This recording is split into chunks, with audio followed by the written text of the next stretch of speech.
Xitoyliklar ham bo'ldi oramizga. Mana hozir O'zbekistonga ish yurityapti bular. Maksim degan bola mana hozir mashinasini diskasini olib kelgan. Mana shuni ta'mirni qilib beramiz hozir. Svarka bo'lganda bo'ldi. Ha, bu chuqurga tushgan keyin ha. Buni bilsa, bundan degan.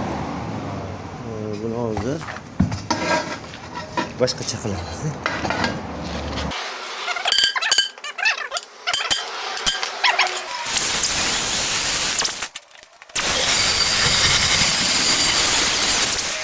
Maklaslarimiz deydi mi?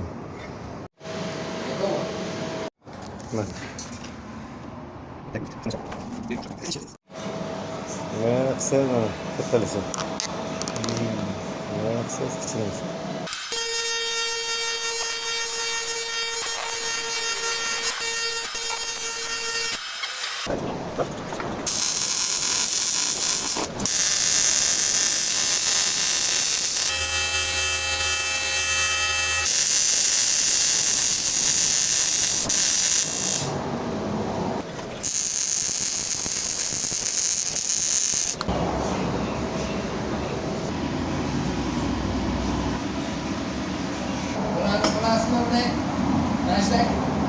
Ha, hozir endi.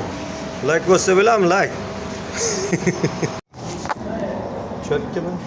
Bu yerga biz ko'rmaganmiz, montaj faqat ishda olgan zo'r chiroyli olish uchun topolmaysizlar.